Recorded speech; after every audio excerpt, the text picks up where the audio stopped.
नमस्कार, मैं हूं आपके साथ अनुपमा खोपड़े और आप देख रहे हैं एबीसी न्यूज। 22 फरवरी की रात मध्य प्रदेश की राजधानी भोपाल और छत्तीसगढ़ की रहने वाली दो युवतियां, एक 21 वर्षीय और दूसरी 32 वर्षीय, दोनों युवतियां जो राजधानी भोपाल के बाग सिवनिया थाने पहुंचती हैं और एफआईआर दर्ज करवाती हैं। उनकी आपबीती सुनकर पुलिस के भी रोंगटे खड़े हो गए। आखिर ऐसा क्या हुआ था दोनों युवतियों के साथ में, जिसे लेकर ये अब राजधानी भोपाल ही नहीं बल्कि पूरे मध्य प्रदेश का सबसे हाई प्रोफाइल केस बन गया है और पूरे देश की नजर इसी केस पर है।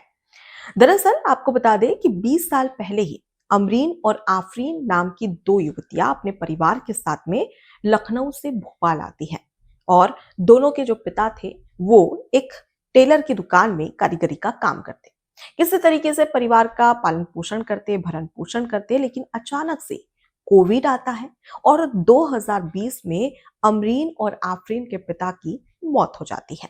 अब इस बीच में दोनों बहनें ये ठानती है कि वो अब परिवार का खर्च चलाएगी और इसी के तहत नौकरी करने की चाह रखती है, जिसके बाद में वो नर्मदापुरम के एक स्पा सेंटर में जॉब करने लगती है। अमरीन अमरीन जब वो स्पा सेंटर में जॉब करती है तो उस दौरान अपनी छोटी बहन आफरीन को भी उसी स्पा सेंटर में जॉब दिलवा देती है। जब दोनों बहनें नौकरी करती है नर्मदापुरम के स्पा सेंटर पर, तो वहां पर कई ऐसे हाई प्रोफाइल लोग थे, उनसे इन दोनों का संपर्क होता है। वहां पर काफी अच्छा कांटेक्ट इन दोनों का बन जाता है बड़े परिवारों से। एकाएक अचानक ऐसा होता है कि दोनों जो बहनें जो एक झुग्गी झोपड़ी में रहते थे, वो भोपाल के पॉश इलाके में बड़ा सा घर खरीद लेती है और अपने भाई यानी कि बिलाल और हाशिम रजा के साथ में रहती है। और इसके साथ में एक चंदन यादव जो कि इस्लाम कबूल कर चुका है और वो भी इनके साथ में ही रहता था। अब इस बीच में जो ये स्पा सेंटर है, इसी के तहत अमरीन और आफरीन काफी हाई प्रोफाइल लोगों से जुड़ती है। अब इसके तहत वो खुद एक गैंग बनाती है, जिसमें जो गरीब घर की लड़कियां हैं, सबसे पहले उनका ब्रेन वॉश किया जाता है, धर्मांतरण करवाया जाता है और यहाँ तक कि उन्हें देह व्यापार में ढकेला जाता था। और इसी की शिकायत लेकर जो राजधानी भोपाल और छत्तीसगढ़ की जो युवती थी, वो दोनों युवतियां बाग सिवनिया पहुंचती है और एफआईआर दर्ज करवाती है। दोनों युवतियां अपनी आपबीती पुलिस को बताती है और वो कहती है कि अमरीन और आफरीन नाम की दोनों युवतियों ने उनके साथ में जबरदस्ती की है और जबरन उन्हें देह व्यापार में धकेला है। उन्हें मुंबई और गुजरात ले जाया गया, जहां पर अनजान लोगों के साथ में शारीरिक संबंध बनाने के लिए दोनों को मजबूर किया गया। उसके साथ शराब पीने का दबाव बनाया गया और एमडी ड्रग्स भी दी गई और उसके बाद में अनजान लोगों के साथ में शारीरिक संबंध बनाने के लिए मजबूर कर दिया गया।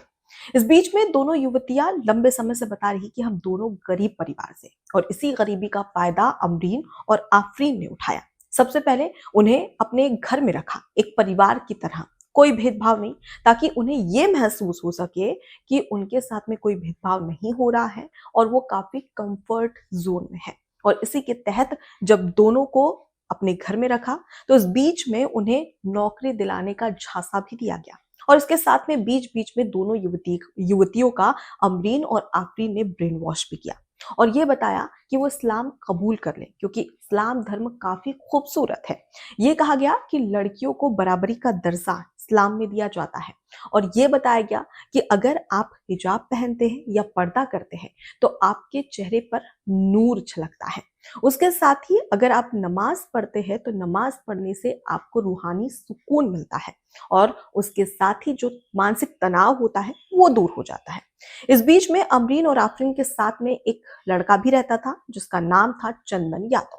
चंदन यादव जो कि इस्लाम कबूल कर चुका है और दोनों युवतियों को अपने झांसे में लेता था और उनसे ये कहता था कि इस्लाम मैंने भी कबूल किया है, काफी खूबसूरत है, तुम इस्लाम कबूल कर लो ताकि तुम्हारे बड़े घर जो घर परिवार है वहां पर तुम्हारी शादी करवाई जा सके और तुम्हें इस गरीबी से छुटकारा मिल जाएगा।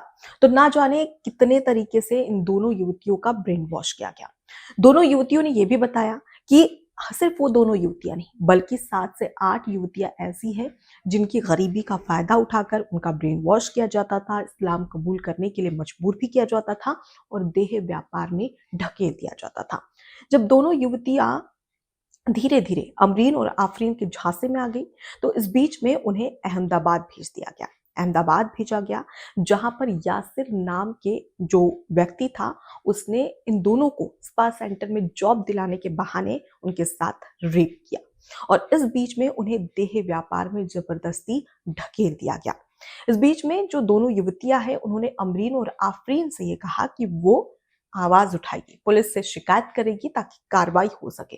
तो इस बीच में अमरीन, आफरीन, यासिर और यहाँ तक कि जो चंदन यादव था उन्होंने दोनों युवतियों को धमकाया और ये कहा कि तुम्हारी जो तस्वीरें हैं, जो वीडियोस हैं, जो न्यूड वीडियोस है वो हमारे पास में है। अगर तुम किसी से भी शिकायत करती हो तो हम इन तस्वीरों को वायरल कर देंगे, इन वीडियोस को वायरल कर देंगे और वायरल करने की धमकी देकर उन्हें जबरदस्ती देह व्यापार में ढकेल दिया गया। दोनों युवतियों ने बताया कि हम कुछ नहीं कर सकते थे, हम काफी बेबस थे और ये सिर्फ हमारी पीड़ा नहीं है बल्कि ऐसे 7-8 युवतियां हैं जिनकी पीड़ा है, जिनको हम जानते हैं और ऐसी कई युवतियां हैं जिन्हें हम ठीक तरीके से जानते भी नहीं और उनके साथ भी शायद यही हुआ होगा। यहाँ तक कि दोनों युवतियां ये भी बताती है कि चंदन यादव, यासिर, बिलाल और उसके साथ ही ये तमाम जो लोग थे जो कि अमरीन और आफरीन के साथ में थे, इन सभी ने उनके साथ में रेप भी किया है, कई बार उनके साथ में दुष्कर्म किया है। जरा सोचिए कि इन दोनों युवतियों पर क्या बीती होगी और ये दोनों युवतियां जो बता रही है कि 7 से 8 लड़कियों के साथ में यही हुआ है, इसी तरीके से उनका ब्रेन वॉश किया गया, धर्मांतरण करवाया जा रहा था और उसके साथ ही उन्हें देह व्यापार में ढकेल दिया जा रहा था। जरा सोचिए उन युवतियों के साथ भी क्या बीती होगी उनके ऊपर। अब इस बीच में जो अमरीन है और आफरीन है दोनों को पुलिस ने गिरफ्तार कर लिया है और उसके साथ ही जो चंदन यादव जो इस्लाम कबूल कर चुका है उसे भी पुलिस ने गिरफ्तार कर लिया है। इन तीनों का जो मोबाइल फोन है वो पुलिस के पास पहुंचा। पुलिस ने जब इन तीनों के मोबाइल फोन को खंगाला तो व्हाट्सएप में कई सारे संदिग्ध ग्रुप मिले और इन ग्रुप में कई युवतियों की तस्वीरें भी थी जो ये बताती है कि किस तरीके से इनका जो देह व्यापार था वो फल फूल रहा था। अब इस बीच में आपको बता दें कि अमरीन और आफरीन की 4 बहनें, मतलब इन दोनों को मिलाकर 4 बहनें, जिनमें से 2 बहनों की शादी हो चुकी है और ये जो 2 बहनें थी ये देह व्यापार का धंधा चलाती थी, एक बड़ा रैकेट चलाती थी। पुलिस लगातार जांच कर रही है और इसी जांच में एक बड़ा खुलासा भी हुआ है। जो ईरानी कबीला है उसके साथ में ताल्लुकात की बात यहाँ पर सामने आई है। इसके साथ ही पुलिस लगातार जांच कर रही है और पुलिस ये कह रही है कि आने वाले समय में और बड़े खुलासे इस पूरे गैंग को लेकर, इस पूरे रैकेट को लेकर हो सकते हैं। आपको बता दें कि यासिर और उसके साथ ही हाशिम रजा और बिलाल, ये जो 3 व्यक्ति हैं, इन तीनों की पुलिस लगातार जांच कर रही है, इन्हें ढूंढ रही है ताकि इनकी भी जल्द से जल्द गिरफ्तारी हो सके, क्योंकि बिलाल और जो हाशिम रजा है, यासिर है, ये सभी अमरीन और आफरीन के रिश्तेदार है, भाई है और ये भी इसी ग्रुप में, इसी रैकेट में शामिल थे जिन्होंने युवतियों के साथ में रेप किया है और उन्हें धर्मांतरण के लिए मजबूर किया और जो देह व्यापार है उसमें जबरदस्ती धकेला। ये केस काफी ज्यादा हाई प्रोफाइल बन चुका है और इसी बीच में पुलिस गहनता से भी जांच कर रही है। लेकिन सवाल ये है कि आखिर क्यों सिर्फ राजधानी भोपाल की बात नहीं बल्कि पूरे देश में लगातार धर्मांतरण के केसेस बढ़ते जा रहे हैं। सवाल यहाँ पर यह खड़ा होता है कि आखिर क्यों जो गरीब घर की लड़कियां हैं या जो युवतियां हैं उन्हें निशाना बनाया जा रहा है। और यहाँ पर तो 2 लड़कियां जिन्होंने हिम्मत करके बाग सेवरिया थाने में एफआईआर दर्ज करवाई, अगर वो दोनों युवतियां एफआईआर दर्ज नहीं करवाती तो अमरीन और आफरीन, बिलाल, यासिर और हाशिम रजा और जो चंदन यादव जो इस्लाम कबूल कर चुका है, इन सभी का जो ये रैकेट है इसी तरीके से जो गरीब घर की लड़कियां हैं, जो हिंदू युवतियां हैं, उन्हें इसी तरह से निशाना बनाता। लेकिन यहाँ पर सिर्फ एक केस नहीं है बल्कि ऐसे कई केसेस लगातार सामने आ रहे हैं जिस पर सख्त कार्रवाई करने की जरूरत है। हालांकि अगर मध्य प्रदेश की बात करें, उत्तर प्रदेश की बात करें, ऐसे कई राज्य हैं जहां पर धर्मांतरण के खिलाफ सख्त कानून लागू है, लेकिन सख्त कानून के बावजूद भी लगातार हम देख रहे हैं कि इस तरीके के केसेस बढ़ते जा रहे हैं। आखिर क्यों? फिलहाल इस पूरे विश्लेषण को लेकर, इस पूरी रिपोर्ट को लेकर आपकी क्या राय है? कमेंट बॉक्स में ज़रूर बताइएगा। नमस्कार। एबीसी हिंदी न्यूज आज ही जुड़िए हर खबर के साथ